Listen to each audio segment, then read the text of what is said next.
It doesn't matter if you're just like sharing a funny GIF in a Zhot Discord chat, or maybe trying to handle a really tricky conversation at work. That feeling of wanting to connect better with people, it's pretty universal, I think. Totally. We all feel that. And yeah, that's really why we're here today, to do a deep dive into Zhot's wisdom, his whole mission, love, laughter, and that real insight. It kind of guides everything. Exactly. Yeah, think of this as your streamlined guide. We've gone through all 10 chapters of Zhot's relationships and communication. 10. Wow. Yep. Pulled out the core ideas, those, universal principles that can genuinely make a difference in how we all connect, wherever you are listening from. Okay, so we're going to unpack quite a bit then. Yeah. Like really understanding what someone else is saying, not just the words, but underneath. Right. And also how we express ourselves. Yeah. Clearly, kindly. That's huge. And things like why we have certain patterns in relationships, attachment styles. We'll definitely get into that. And building trust, which is just fundamental. Boundaries, too. I hear so much about that lately, setting healthy boundaries. Absolutely. Why that's actually about respect. Then there's conflict, how to handle it constructively. Oh, good one. Modern dating, lasting friendships, even charisma, what that really looks like. Parent. And parenting, yeah. Some timeless principles. Okay, great. And just so everyone knows, this whole conversation, it's based purely on Zhot's PDF, right? Relationships and Communication. That's the source. All 10 chapters. Nothing added, just exploring what's there. Perfect. And the aim here isn't just to, list things. We want to pull out those real gems, those aha moments. Yeah, the practical stuff. Things you can actually use, maybe even today, to make your relationships stronger, communicate better. Awesome. Okay, let's dive in. Where do we start? Yeah. Chapter 1, Listening. Let's do it. Chapter 1, How to Listen Deeply. Zhot calls it the superpower most people ignore. A superpower. I like that. So it's not just hearing them. Not at all. It's really about active engagement, understanding the speaker's emotions, their needs, their whole experience behind the words. Zhot uses that story, right, about Sarah in Seattle. How she felt invisible until Zhot really focused on her in that workshop. Exactly. It wasn't just hearing her words. She felt seen, understood, like he gave her his entire world for just a moment. That's the goal. So what makes that kind of listening happen? What are the key parts? Well, Zhot breaks it down. Presence is huge, being fully there, right here, right now. Not thinking about your shopping list. Right, or what you're going to say next. And then there's openness. Being willing to just receive what they're saying without immediately judging it or, trying to fit it into your own box. Okay. Presence, openness. And empathy. Really trying to feel what they might be feeling. That creates the connection. Zhot also mentions Eastern ideas here, like Taoism. Yeah, he connects it to the Taoist idea of listening as this powerful, receptive force, like the yin to the yang of speaking. It's in that balance you find understanding. So practically, how do we do that? How do we get better at this deep listening? Okay, so there are practical takeaways. Even your posture matters. Leaning in slightly shows you're engaged. Simple, but makes sense. And silence. Don't be afraid of pauses. They give the speaker space to think, maybe go deeper. Maya's story. Sharing that deep fear during a pause, that's powerful. Right. We often rush to fill the silence. Exactly. Then there's reflective listening, summarizing what you heard, just to check. So it sounds like you're feeling. It shows you're tracking. Curiosity. Crucial. Approach it wanting to learn, not to control the conversation. And maybe the hardest part, managing your inner noise, those thoughts jumping in. Yeah, now the mental chatter. Zhot uses that analogy of thoughts like clouds. Acknowledge them, but let them drift by. Don't let them hijack your attention. It's like tuning into their frequency, not just broadcasting your own. He mentions people like Carl Rogers, too, right? Yeah. And Thich Nhat Hanh. Yes, drawing on wisdom figures. Rogers for empathetic listening, Thich Nhat Hanh for deep listening as compassion, even Fred Rogers, Mr. Rogers. Just showing the power of paying attention. And linking back to Eastern thought, Zen Buddhism. Right. Zen sees mindful listening as part of awareness, and that Taoist Wu Wei non-action, letting the other person's truth unfold without forcing it. And Zhot gives exercises, like actual things to try. Yeah, really practical stuff. The 5-minute listener, just focus intensely on one person for 5 minutes. The silence challenge, get comfortable with pauses. An empathy journal, even just asking one curiosity question in each chat. Small steps, big impact potentially. Okay, great foundation. Now, how about how we talk? Chapter 2, Nonviolent Communication, NVC. Yes, Chapter 2, Nonviolent Communication. Speak so others hear you. This is all about how expressing ourselves with both clarity and empathy can actually resolve conflict and build trust. Okay, so it's not just about being nice, it's about being effective. Exactly. Zhot uses that example of Javier and Elena in Miami, the classic dishes argument. Oh, yeah. Relatable. But when Javier learns to say how he feels and what he needs without blaming Elena, it totally shifts things. It shows how our words really do shape our reality. So what's the NVC method? What are the steps? There are 4 core parts. First, observe the situation without any judgment or evaluation, just the facts. Okay, just the dishes are in the sink, not you always leave the dish. Exactly. Second, identify and express your feelings using I feel statements. I feel frustrated, not you make me frustrated. Takes ownership, got it. Third, connects that feeling to an underlying need. This is key. What universal need isn't being met? Respect, support, order. I feel frustrated because I need support with household chores. Linking feeling to need, okay. And finally, make a specific, actionable request. Not a demand, but a request. Would you be willing to help with the dishes tonight? Observation, feeling, need, request. OFNR. That's the framework. Zhot even gives that sentence structure. When I see observation, I feel feeling because I need. Would you be willing to request? It sounds a bit formulaic maybe, but wow, it cuts through the blame. It forces clarity. And Zhot connects this to other thinkers too, Marshall Rosenberg, obviously. Yes, the founder of NBC, but also Gandhi thinking about nonviolence, and Pema Chodron on speaking truth with kindness. And the Eastern angle again. Buddhism, Taoism. Yeah, it aligns beautifully with Buddhist right speech, skillful, truthful, beneficial communication, and the Taoist idea of softness, gentleness being more effective than force. Makes sense. What about practical tools for NVC? Zhot suggests things like an NVC journal to reflect on how you communicate, using a mental pause button when things get heated. Good one. Step back before reacting. Trying empathy. First, really try to guess the other person's feelings and needs before you state your own. And daily micro NVC, just pick one element, like stating an observation without judgment, and practice it. Making it a habit. Okay, really useful stuff. Yeah. Let's shift gears a bit. Chapter 3, Attachment Styles. That sounds deep. It is. Chapter 3. Attachment Styles, Why Love Feels the Way It Does. This digs into how our earliest relationships, usually with parents or caregivers, create these patterns, these templates for how we connect as adults. So, stuff from when we were kids affects our romantic relationships now. Hugely. The core idea is that our basic need for safety drives how we seek connection. Zhot uses that story of Aisha in Atlanta, right? The clingy relationship pattern. Yes, and the tree analogy he used in Serenity. One tree desperately reaching, another standing really rigid and separate. It paints a picture of different styles. So what are the main styles? Generally, researchers identify 4: secure, anxious, sometimes called preoccupied, avoidant or dismissive, and disorganized or fearful avoidant. Okay. And are we just stuck with one? That's the crucial point Zhot makes no. These styles are malleable. With awareness, with effort, maybe with help, you can move towards what's called earned security. That's hopeful. So how do we work with this? What are the takeaways? First step is figuring out your own style. There are quizzes, but also just self-reflection on your patterns in relationships. Like, do I tend to worry a lot about abandonment? Or do I feel smothered easily? Exactly.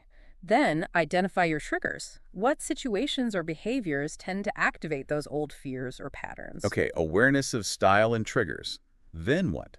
Communication is key. Learning to express your needs clearly based on your style. If you're anxious, maybe you need more reassurance. If you're avoidant, maybe you need space sometimes, but you need to explain that kindly. And building security together in a relationship. Yes, and also self-soothing. Learning ways to manage your own anxiety or discomfort rather than relying solely on a partner. This connects to some big names in psychology, right? Bowlby, Ainsworth. Absolutely. John Bowlby originated the theory. Mary Ainsworth developed the strange situation test to observe infant attachment, and Sue Johnson applied it brilliantly to adult couples with emotionally focused therapy. And the Eastern view on attachment, is it different? Well, Buddhism talks a lot about attachment, often as a source of suffering clinging too tightly. Taoism might emphasize more of a balance, that flow between closeness and independence. It adds another layer. Interesting contrast. Practical tools from Zhot here. Definitely. He suggests taking an attachment-style quiz online as a starting point. Trigger tracking, literally noting down when you get activated. Using a secure script, practicing how to ask for your needs clearly. And solo security practices things you do on your own to build inner resilience. Wow. Understanding this could really unlock a lot for people in their relationships. Okay, moving on. Chapter 4 is about building trust. Yes, Chapter 4, how to build trust with friends, lovers, and teams. This dives into, well, the absolute foundation of any strong relationship, trust. And Zhot's message is it's not about big one-off things. Exactly. It's built in the small moments, consistent, empathetic actions, day in, day out. Like the story of Liam and Denver. His team issues and friendship problems all came down to trust. Right. And Zhot uses that analogy of climbers rope together. Your life depends on the reliability of the other person. Small, consistent actions build that reliable rope. So what are the key ingredients? The pillars of trust. Zhot highlights 3. Consistency, your actions match your words. Reliability. Saying what you mean, meaning what you say. Exactly. Second, vulnerability, being willing to be open, authentic, maybe even admit when you don't know something or made a mistake. It takes courage. It does. And third, empathy, showing you genuinely understand and care about the other person's feelings and perspective. Consistency, vulnerability, empathy. Okay, how do we do that? Practically. Keep your promises, even small ones. It builds that track record. Like if you say you'll call, you'll call. Simple, but huge. Own your mistakes. A real apology goes a long way. Listen to understand, not just to reply. We talked about deep listening. It's crucial here too. Being transparent. Yes, be open about your intentions as much as possible and respect boundaries that shows you value the other person. These link back to other experts too, right? Stephen Covey, Brene Brown. Yep. Covey's emotional bank account, every positive action is a deposit. Brene Brown's work on vulnerability being essential for connection and trust. Amy Cuddy on how even our body language can signal trustworthiness. And the Eastern take. Buddhist metta, loving kindness, is seen as a root of trust. And the Taoist idea of trust being soft, like water, but incredibly strong over time. What are the exercises Zhot suggests for building trust? Things like a promise log, consciously track your commitments. An apology drill, practice how to apologize effectively. The listening pause, making sure you pause before responding, and a regular boundary check, asking yourself if you're respecting others' limits. Trust really is the bedrock. Okay, so we mentioned boundaries. Let's go there. Chapter 5. Right, Chapter 5. Boundaries and respect, saying no without guilt. This is about protecting your own well-being and energy. Which can feel selfish sometimes, but Zhot argues it's not. Definitely not. It's essential for mutual respect. He tells the story of Priya in San Francisco feeling totally drained. And the garden fence metaphor. Yeah, a garden needs a fence to protect what's inside. Without boundaries, our energy, our time, our resources just get depleted or trampled on. Saying no respectfully is actually an act of self-respect. Okay, so what are the principles behind good boundaries? Zhot points to self-worth, believing your needs matter, clarity, communicating your limits directly and kindly, and respect, honoring your own and others' boundaries. How do we get better at setting them? Especially saying no. First, you got to identify your limits. What drains you? What feels like an imposition? Really get clear on that for yourself. Tuning in to your own feelings. Exactly. Then, practice saying no kindly but firmly. You don't need long, elaborate excuses. Thanks for thinking of me, but I can't take that on right now. Simple and direct. What about consistency? Crucial. If you sometimes enforce a boundary and sometimes let it slide, people get confused. Be consistent. And when people push back? Because they sometimes do. Zhot advises handling pushback assertively but respectfully. Reiterate your limit calmly. And maybe start small practice, setting smaller boundaries first to build confidence. Makes sense. He mentions experts here too, Virginia Satir. Yes, Satir on healthy family systems needing clear communication and boundaries. Harriet Lerner, whose book The Dance of Anger helped so many. And Nedra Glover-Pawab, who's very popular now for her practical boundary advice. And the Eastern connection. Buddhist ahimsa, non-harming, applies to yourself too. Protecting your well-being is non-harming. And Taoism sees yielding or setting a limit gently as a form of strength. Practical tools for boundaries. Zhot suggests a boundary audit, review different areas of your life. Create a no script, have some go-to phrases ready, develop a pushback plan, think ahead about how you'll respond, and link it to a self-care anchor. Remind yourself why you're setting the boundary, for your own well-being. Really vital stuff for sustainable relationships. Okay, so conflict, Chapter 6. How do we fight fair? Right, Chapter 6. The art of conflict resolution, how to fight without ruining everything. The key idea here is reframing conflict. It's not inherently bad. It's natural. Maybe even necessary. It can be. Handled well, it can actually strengthen relationships, lead to deeper understanding. Zhot tells the story of Marcus and Austin and his temper. And the colliding rivers analogy. Turbulence, but carving a deeper path. Exactly. It's not about avoiding the collision, it's about how you navigate it. The approach is everything. Empathy over ego. Resolution over being right. So what are the core principles for handling it well? First, recognize conflict itself as neutral. It's just a difference. Second, prioritize empathy. Try to understand their perspective, even if you disagree. Third, keep communication clear. Avoid blame and accusations. Easier said than done sometimes. What are the techniques? The first one is huge. Pause. Breathe. Don't just react emotionally. Create some space. Take a time out if needed. Absolutely. Then use I statements. We talked about this with NVC. I feel hurt when, instead of you always. Focus on your experience. Listen to understand their side. Really listen. Seek win-win solutions. How can we both get at least some of our needs met? Not just winning the argument. Right. And crucially, repair afterwards. Apologize if needed. Offer a kind gesture. Reconnect. Don't just let the bad feelings linger. Who does Zhot reference in this area? Thomas and Kilman. Yes, their model of conflict styles. Marshall Rosenberg, again, applying NVC, and Esther Perel, who talks insightfully about how conflict can actually create connection, especially in couples. And the Eastern views on conflict. Buddhism often sees conflict arising from ego, from clinging to our own view. Taoism talks about softness, overcoming hardness, yielding, finding flexible solutions. Practical tools for conflict. Zhot suggests a pause journal reflect on what triggers you in conflict, and I statement script practice phrasing things constructively. The listening echo repeat back what you heard to ensure understanding, and thinking about a repair gesture, what can you do to mend things after? Such an important skill set. Okay, let's shift to something maybe lighter, maybe not. Modern dating, Chapter 7. Yes, Chapter 7. Modern dating connection in a swiping world. Tackling the unique challenges and opportunities of finding connection today. It can feel like a minefield sometimes. What's Zhot's core message? That finding authentic connection requires intention and vulnerability and clarity. It's not just about the apps. He talks about Elena and Brooklyn, right? Yeah. Feeling burned out by it all. Exactly. The swiping fatigue is real. He uses that analogy of needing to bring two lanterns together to make a brighter light. It takes active effort, real intention. So what principles should guide us in modern dating? Authenticity is key. Be yourself. Don't try to be someone you think others want. Easier said than done on a profile sometimes. True, but crucial. Second, intention. Know what you're actually looking for. A casual connection, a long-term partner. Be honest with yourself first. And third, resilience.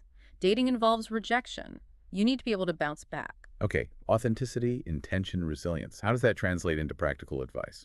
Start by defining your values. What's truly important to you in a partner in a relationship?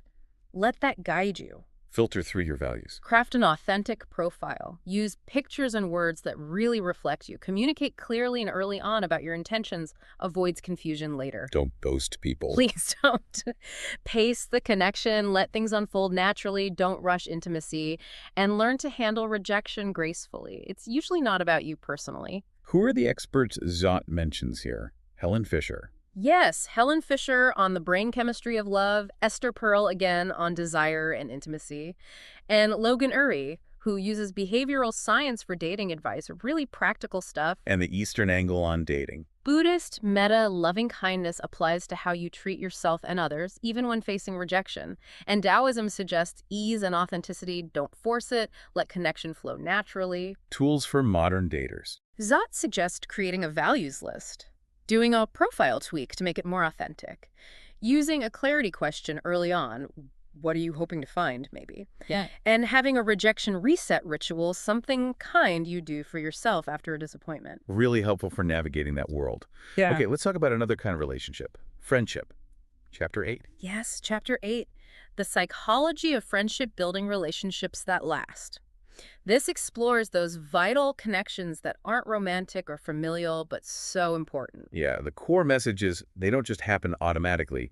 They need work. Exactly. Lasting friendships require reciprocity, vulnerability, and consistent effort. They need nurturing. Like Jamal in Chicago, feeling his friendships fading. Right. Zhot uses that lovely analogy of intertwined oak trees. Their roots grow deeper together over time, but it requires active investment. What are the key ingredients for strong friendships then? Reciprocity is huge. That give and take, Okay. both people contributing, supporting, showing up. Not a one-way street. Definitely not. Vulnerability is also important. Sharing your real self, your struggles, not just the highlights. That builds trust and intimacy. But wisely, right? Not oversharing too soon. Wisely, yes. Matched to the level of trust. And consistency. Making time, staying in touch, showing you care regularly. Friendships wither without attention. How do we put this into practice? What are the takeaways? Choose quality over quantity. Focus your energy on a few deep friendships. Be vulnerable, as we said, appropriately. Invest time, schedule calls, plan meetups. Treat it like an important commitment. Exactly. Resolve conflicts kindly. Don't let resentments build up. And celebrate their wins. Be genuinely happy for them. And be there when things are tough. Who does Zhot draw on for friendship research? Robin Dunbar. Yes, Dunbar's number 8. The idea we have limits on our social circles. John Gottman's work on bids for connection applies to friends too. And Brené Brown on vulnerability, of course. And the Eastern perspective on friendship. Buddhism has the concept of Sangha, the community of support, which highlights friendship's value. Taoism might talk about friends flowing together, finding a natural rhythm. Practical exercises for friendship. Zhot suggests a friend audit. Reflect on your current friendships. Who energizes you, where you want to invest more. Making a conscious vulnerability, share with a trusted friend. Creating a connection plan, scheduling regular contact. And having a framework for a repair talk if needed. So important to nurture those connections. All right, Chapter 9, Charisma. How to be magnetic without faking it. Intriguing. It is. Chapter 9, Charisma Explained. Zhot demystifies it. It's not some magic quality you're born with. It's learnable. Really? So anyone can be charismatic? That's the idea. It's a blend of presence, warmth, and confidence. He tells the story of Sophia in Miami feeling invisible. Yes. And uses that analogy of a quiet star with a strong gravitational pull. It's not about being loud or the center of attention necessarily. It's an authentic inner quality. Okay, so presence, warmth, confidence. Let's break those down. Presence. Being fully there, engaged, listening intently, making the other person feel like they're the only one in the room for that moment. Like deep listening again. Exactly. Warmth is about conveying genuine care, positive regard, smiling sincerely, using open body language, showing interest. Okay, and confidence, not arrogance. No, quiet self-assurance. Believing in yourself and what you're saying, speaking clearly, holding eye contact. How do we cultivate these? What are the practical tips? Practice presence, minimize distractions, really focus, show warmth, intentionally make eye contact, smile, ask thoughtful questions, speak with confidence, maybe practice key points beforehand, pause before speaking. Active listening is key again, right? Absolutely. Makes people feel valued. And sharing stories. Personal anecdotes make you relatable, build connection. Who are the go-to experts on charisma? Dale Carnegie. Yes, Carnegie's classic work on winning friends. Amy Cuddy on body language and presence, power posing. Olivia Fox-Cabane, who breaks charisma down into specific behaviors. And the Eastern view. Buddhist karuna, compassion, can be seen as a form of deep, authentic connection that feels charismatic. And the Taoist idea of leading by being behind, letting your presence draw people in naturally. Practical drills for charisma. Zhot suggests a presence drill practice focusing your attention. A warmth gesture, consciously incorporate warmth into interactions. A confidence pause, take a beat before speaking. And building a story bank, have relevant personal stories ready. Makes charisma feel much more achievable. Okay. Last chapter. Chapter 10, Parenting Principles. Yes, Chapter 10, Parenting Principles, Ancient Wisdom for Modern Children. This brings together timeless ideas for raising kids today. It feels like parenting gets more complicated all the time. What's Zhot's core message? It's about balance. Balance and connection, clear boundaries, and modeling the behavior you want to see. Like Anika in Seattle, feeling overwhelmed. Exactly. Zhot uses that lovely analogy of a young sapling needing both strong roots, it's the connection and space to grow, which requires boundaries and fostering independence. We need that ancient wisdom for modern challenges. So what are those core principles? Connection, boundaries, modeling. Connection